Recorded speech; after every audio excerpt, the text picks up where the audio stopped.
السلام علیکم۔ آج ہم ایک بہت ہی دلچسپ ایک معاملے کو سمجھنے کی کوشش کر رہے ہیں۔ جی پاکستان کی قومی ایئر لائن PIA، اس کی نجکاری کی ایک تاریخی ڈیل ہوئی ہے۔ بالکل۔ ایسی خبر جس پر سٹاک کو تو آسمان پر ہونا چاہیے تھا، لیکن ہوا اس کے بالکل الٹ۔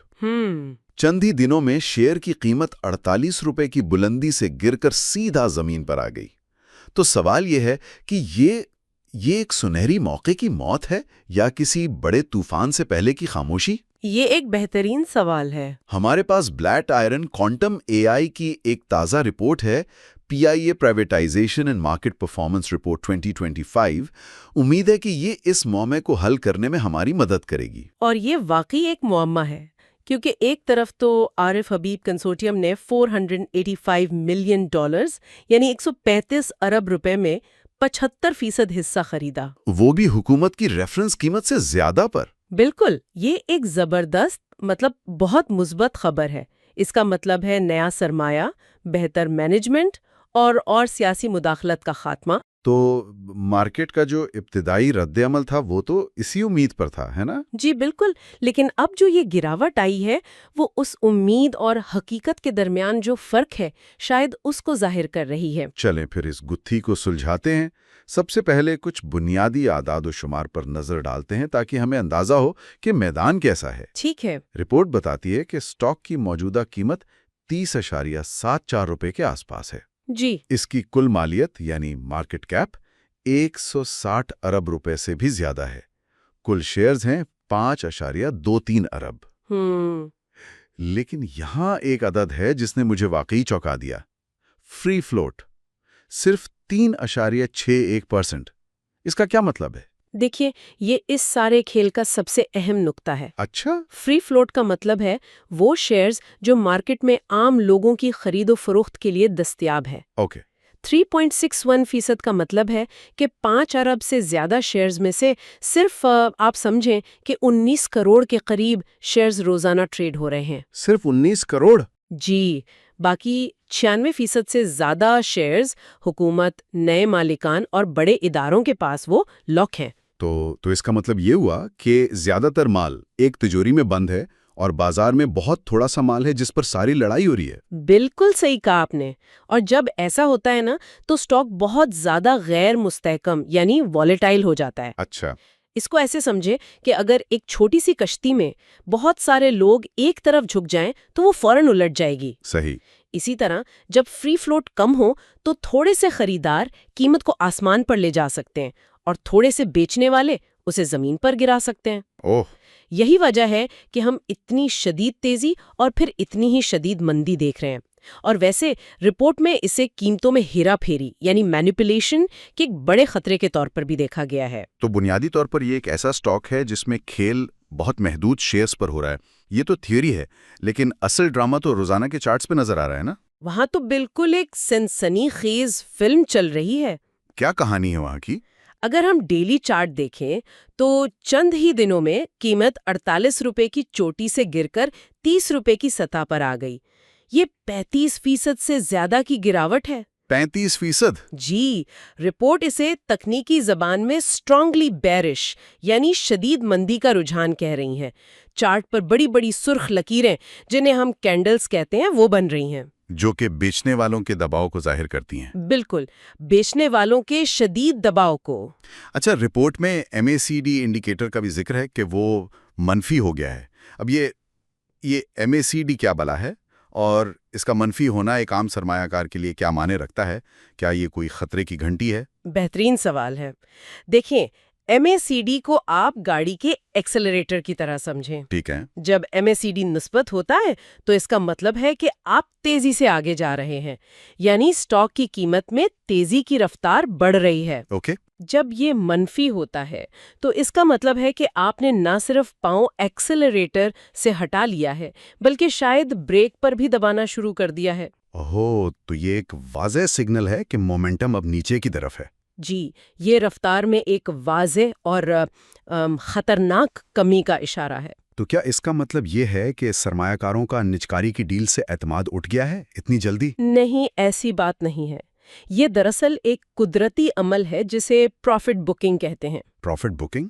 جی، سوچیں جن لوگوں نے یہ سٹاک 10 یا 15 روپے پر خریدا تھا، جب انہوں نے قیمت کو 48 روپے پر دیکھا تو ان کے لیے یہ ایک خواب کے پورا ہونے جیسا تھا۔ ظاہر ہے۔ انہوں نے فوراً اپنے شیئرز بیچ کر اپنا منافع جیب میں ڈالا۔ جب اتنے سارے لوگ ایک ساتھ بیچنا شروع کرتے ہیں تو قیمت پر دباؤ آتا ہے اور وہ نیچے گرتی ہے۔ یہ بالکل ایسا ہی ہے جیسے ایک کسان اپنی فصل پکنے پر کاٹتا ہے۔ کیا خوب مثال دی ہے۔ اس کا یہ مطلب نہیں کہ زمین خراب ہو گئی، بلکہ یہ کہ فصل کاٹنے کا وقت آ گیا تھا۔ ٹھیک ہے۔ رپورٹ بھی سوئنگ ٹریڈرز کو یہی مشورہ دیتی ہے کہ ابھی اس چلتی ٹرین پر چڑھنے کی کوشش نہ کریں، بلکہ اسٹیشن پر اس کے رکنے اور مستحکم ہونے کا انتظار کریں۔ یہ تو ہوئی روزانہ کی صورتحال، لیکن اگر ہم تھوڑا پیچھے ہٹ کر پورے ہفتے کی کارکردگی دیکھیں تو رپورٹ کہتی ہے کہ پچھلے ہفتے سال کی سب سے بڑی ہفتہ وار گراوٹ ہوئی، 30% سے بھی زیادہ کی۔ جی، ایک ہفتے میں 30%! یہ تو کسی بھی سرمایہ کار کے دل کو دہلا دینے کے لیے کافی ہے۔ بالکل، اور یہ مارکیٹ میں پھیلے ہوئے خوف کو ظاہر کرتا ہے۔ لیکن یہاں ایک بہت ہی دلچسپ نکتہ ہے۔ وہ کیا؟ اس تباہ کن گراوٹ کے باوجود قیمت ابھی بھی 28 سے 30 روپے کی ایک بہت اہم سپورٹ لیول سے اوپر ہے۔ اچھا؟ یہ وہ منزل ہے جہاں قیمت پہلے بھی کئی بار گر کر سنبھلی ہے اور واپس اوپر گئی ہے۔ ایک منٹ، یہ بات تھوڑی حیران کن ہے۔ ایک ہفتے میں 30% گراوٹ اور رپورٹ اسے نیوٹرل یعنی غیر جانبدار کہہ رہی ہے۔ یہ تو کسی بھی چھوٹے سرمایہ کار کے لیے تباہی ہے۔ وہ اسے کوشسلی نیوٹرل یعنی محتاط طور پر غیر جانبدار کیوں کہہ رہے ہیں؟ آپ نے بالکل صحیح پکڑا۔ وہ اس سے نیوٹرل اس لیے کہہ رہی ہیں کیونکہ جنگ ابھی ایک فیصلہ کن موڑ پر ہے۔ اچھا؟ 28 روپے کی سطح ایک قلعے کی دیوار کی طرح ہے۔ جب تک دشمن یعنی بیچنے والے اس دیوار کو گرا نہیں دیتے تب تک جنگ ہاری نہیں گئی۔ ٹھیک ہے۔ اگر قیمت اس سطح سے نیچے پھسل جاتی ہے تو اس کا مطلب ہوگا کہ مندی کا رجحان حاوی آ گیا ہے، لیکن جب تک قیمت اس قلعے کے اندر محفوظ ہے تب تک امید باقی ہے کہ یہاں سے ایک نیا حملہ یعنی تیزی شروع ہو سکتا ہے۔ تو اسی لیے درمیانی مدت کے سرمایہ کار ابھی انتظار کرو اور دیکھو کی پوزیشن میں ہیں۔ بالکل۔ یہ تو کمال ہے۔ یعنی اگر میں روزانہ ٹریڈنگ کر رہا ہوں تو مجھے لگ رہا ہے کہ دنیا ختم ہو گئی، جی، لیکن اگر میں ہفتہ وار چارٹ دیکھوں تو لگ رہا ہے کہ ابھی امید باقی ہے۔ یہ تو بالکل دو الگ الگ حقیقتیں ہیں۔ یہی تو مارکیٹ کی خوبصورتی ہے۔ تو پھر جو بڑے کھلاڑی ہیں جو مہینوں اور سالوں کا سوچتے ہیں وہ اس ساری صورتحال کو کیسے دیکھ رہے ہیں؟ بالکل، اور یہیں سے تصویر مکمل طور پر بدل جاتی ہے۔ کیسے؟ جب ہم روزانہ کے شور شرابے سے نکل کر ماہانہ چارٹ کو دیکھتے ہیں تو ایک بالکل مختلف کہانی نظر آتی ہے۔ نومبر میں ہمیں ایک غیر معمولی تیزی نظر آتی ہے جسے پیرابولک رائز کہتے ہیں۔ مطلب قیمت راکٹ کی طرح سیدھا اوپر گئی؟ جی، اس کے بعد دسمبر میں یہ گراوٹ آئی جو کہ ایک لازمی اصلاح یا کریکشن ہے، لیکن سب سے اہم بات یہ ہے کہ سٹاک اب بھی ہائر ہائی ہائر لو کے سٹرکچر میں ہے۔ یہ ہائر ہائی ہائر لو کیا ہوتا ہے؟ اسے آسان لفظوں میں سمجھائیں۔ اس ہائر ہائی ہائر لو سٹرکچر کو ایک سیڑھی کی طرح سمجھیں۔ ہر قدم پچھلے قدم سے تھوڑا اونچا ہے۔ اوکے۔